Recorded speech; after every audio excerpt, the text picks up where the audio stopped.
Apaguemos la luz, que es bueno este sonido. Podríamos hablar de espiritistas.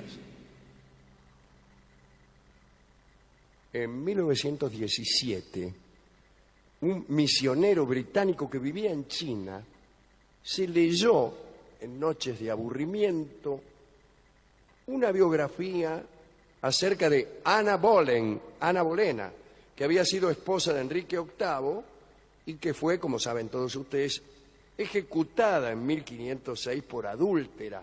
Le cortaron la cabeza, le cortaron. Está todavía ahí en la Torre de Londres, el lugar ensangrentadito donde Ana perdió la cabeza. Este misionero que leyó la biografía de Ana Boleyn se llamaba William Pakenham. Y al principio estaba interesado únicamente por Ana, pero luego fue estudiando con tanto fervor el tema que terminó por convertirlo en el asunto central de sus investigaciones y en aquello que más le interesaba en la vida: la decapitación de Ana Bolena en manos de su esposo, Enrique VIII, también llamado Charles Lawton. Cuando volvió a Inglaterra, recordemos que estaba en la China el tipo, se propuso rescatar la reputación histórica de una reina muy mal comprendida y se propuso hacerlo a través del perdón de su esposo. ¿Cómo dirán ustedes? Su esposo estaba muerto, sí, pero era la época del auge del espiritismo. Y se propuso convocar al espíritu de Enrique para que la perdonara. Buscó, eso sí, históricamente también, en busca de frases de perdón o momentos de arrepentimiento que pudiera encontrar en las crónicas, pero no lo consiguió. Y entonces trató de toparse con un fantasma que intercediera ante el fantasma del rey Enrique VIII para pedirle perdón postrero para su reina. Pero Pakenham no era medium, de modo que consultó a otros para hablar con los fantasmas de aquel tiempo, el tiempo que estaba estudiando, el siglo XVI en Inglaterra. Pakenham conoció a Miss Clegg, una medium que lo ayudó. La primera sesión de las muchas que se realizaron marcó la pauta para las siguientes. Se acumularon hechos absurdos, experiencias dudosas, apariciones equivocadas. Parece que en una oportunidad apareció, merced al llamado de Miss Clegg, el fantasma de un viejo de pelo blanco. Y dijo: mire, ¿quién es usted? Y el fantasma dijo: soy el padre de Ana Bolena, dijo con voz de Mario Matas. Pakenham pidió entonces al espíritu una descripción de Ana. Así que es el padre de Ana Bolena, hágame una descripción de Ana. Y el espíritu dijo que Ana era más bien regordeta y que entre otras cosas tenía manos muy bellas.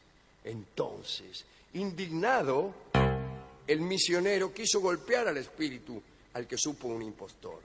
La erudición de Pakenham le indicaba que Ana Bolena no podía tener manos muy bellas, porque en una tenía 6 dedos. Es discutible si se puede o no tener manos bellas con un dedo supernumerario. El espíritu, antes de esfumarse, hizo una confesión y una disculpa que me parece de lo más extraordinario que he escuchado en las últimas 24 horas.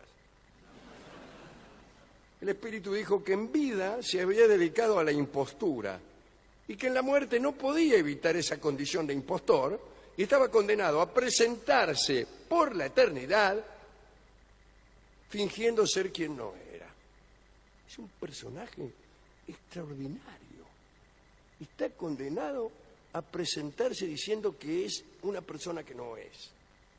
La medium explicó a Pakenham que no era su culpa la intromisión de aquel fantasma impostor. Bueno, al final Pakenham comprobó que Miss Clegg era una excelente medium pero que convocaba a espíritus equivocados. Así que no fue más. En diciembre de 1922, Pakenham recibió una carta.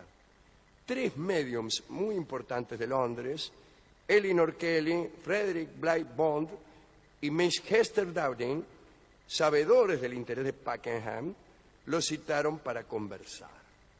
Y le dijeron que a través de ellos iba a poder contactar a los espíritus según el método que los espiritistas llaman escritura automática.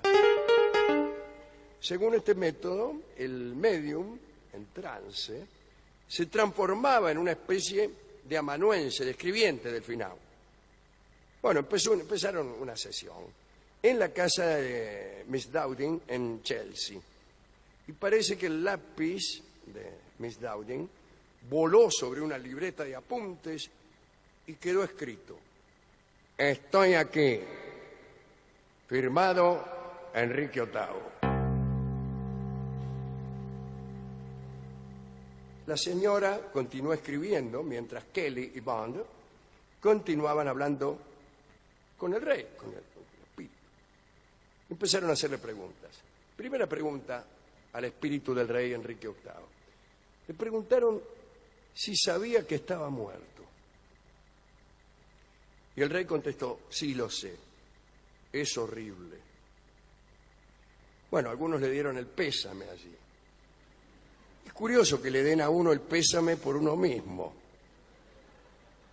Lamento mucho su muerte, su majestad. Bueno, gracias. Dijo también el rey: quiero que me digan qué es lo que hay, lo que ha pasado, porque no sé bien, pero básicamente, ¿por qué estoy todavía en un lugar tan oscuro?, dijo el rey. Pakenham creía certificar al leer eso, digo al leer porque estaba, eso era lo que escribía la mano servil de la medium, ¿no? Pero Pakenham certificó entonces que Enrique estaba castigado por sus crímenes.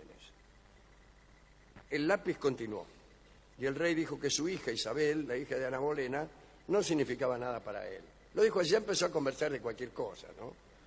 Cuando se le advirtió que esa hija se había convertido en una reina extraordinaria, contestó que no lo podía creer. Bueno, usted sabe que los espíritus suelen andar, como los personajes de los sueños, atrasados de noticias. No saben que uno se ha muerto, no saben que el otro ha sido rey. Los personajes de nuestros sueños también. No saben ni que se han muerto ellos mismos. Y hablan, siguen su vida cotidiana. Y uno está en el sueño ahí, se encuentra con el finado fulano. ¿Qué hago? Le digo, ¿no?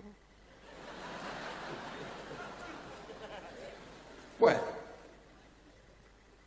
Pakenham le dijo a Enrique que el derecho divino de los reyes no tendría peso el día del juicio final, así que era conveniente que se arrepintiera de haber mandado a cortar la cabeza de su mujer. Y el rey se enojó. Escribió con trazos muy gruesos a través de la medium: yo no lo oiré, usted es un estúpido, un bribón de taberna que se divierte a mis expensas porque estoy muerto. Ajá, te haces el piola porque estoy muerto. De no, otro gallo nos cantara. Me gustaría mucho mandarlo a ejecutar, dijo por ahí. Pakenham explicó a sus compañeros que Ana Bolena había dicho en el cadalso: Dios salve al rey. Y explicó que él, como canónigo, aunque hubieran pasado 400 años, estaba obligado a responder a esa súplica. Le parecía que el hecho de haber dicho Ana Bolena, Dios salve al rey, significaba como un pedido de perdón para el rey. Yo tengo malas noticias para Pakenham. No estaba hablando de Enrique, Ana Bolena, sino de la institución real. Dios salve al rey significa Dios salve a la monarquía inglesa, eso quería decir. Pero no importa, sigamos adelante con esta historia. Pero la comida la tengo acá. Bueno, el caso es que siguieron las sesiones de espiritismo, pero no tenían suerte. Cada vez que hacían contacto con Enrique, el rey, en vez de pedir perdón, de arrepentirse de alguna manera, aparecía insultante, no quería salir de su oscuridad, no reivindicaba la figura de Ana Bolena de modo alguno. Finalmente, después de mucho hinchar, meses después, con gran esfuerzo, en una sesión, se juntaron un montón de tipos de aquella época. Enrique VIII, todas sus reinas, las 6, Wolsey, que era su ministro, Tomás Moro, que también fue su víctima, todos ahí. Entonces, bueno, empezaron los espiritistas, ya no con un lápiz, sino con varios. Y copiaban voces del más allá. Y se le dijo a Pakenham, le dijeron los 3 medios, que Enrique VIII quería hacer público sus arrepentimientos frente a sus esposas, sus funcionarios, pero que eso le iba a costar un dinero. Pakenham abrazó emocionado a los medios y, seguro de haber cerrado un hecho funesto de la historia, bendijo a todos los espíritus presentes, otorgó a Enrique como canónigo el perdón y más tarde pagó muy contento la ayuda que le habían brindado los espiritistas, sabedor de que ese dinero era poca cosa al lado de la resolución póstuma de aquel problema histórico. Bueno, se gastó bien la plata, Después se fue a su casa y empezó a escribir un libro acerca de este episodio que venía a clausurar la historia de Enrique con sus 6 esposas. El libro de Pakenham se llamó La historia de los Tudor, y aunque se publicó a mediados del siglo XX, ya no lo recuerda nadie. Y esta es la historia del pobre Pakenham y su intento por redimir a Ana y perdonar a Enrique. Yo voy a dedicar a esto a Swedenborg, que nos trajo esta idea de que los muertos, cuando mueren, creen que están vivos. Swedenborg, ustedes saben, visitó el cielo. Fue abordado en Londres por Dios mismo. Un día venía caminando, a la noche, tarde, se le acerca un tipo y le dice, soy Dios. Qué suerte tienen algunos. También me gusta de esta historia que acabamos de contar el fantasma que estaba condenado a ser siempre un impostor, a presentarse siempre como uno que no era. Tal vez me gusta ese personaje porque me identifico bastante con él. Y, a la mejor de todas, la medium que de verdad tenía poderes, pero convocaba espíritus que nada tenían que ver con la historia. Estaba hablando con Enrique VIII y se presentaba el mariscal Rommel, que en ese entonces ni siquiera estaba muerto.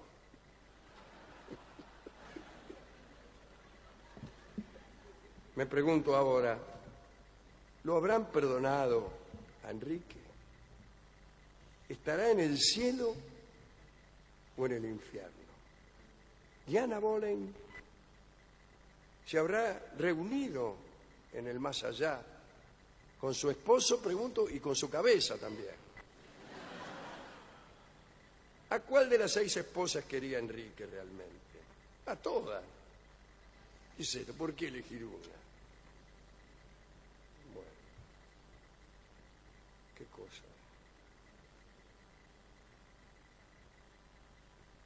Son muchas preguntas, me parece a mí. Demasiadas preguntas. Incluso hay otra. ¿No seremos nosotros también personas equivocadas? Personas que están contando esta historia y es una historia que no deberíamos haber contado. O tal vez somos personas que ustedes no estaban esperando. O tal vez somos personas que no somos quienes creemos ser. Demasiadas preguntas. Preguntas cuya respuesta solo Dios sabe.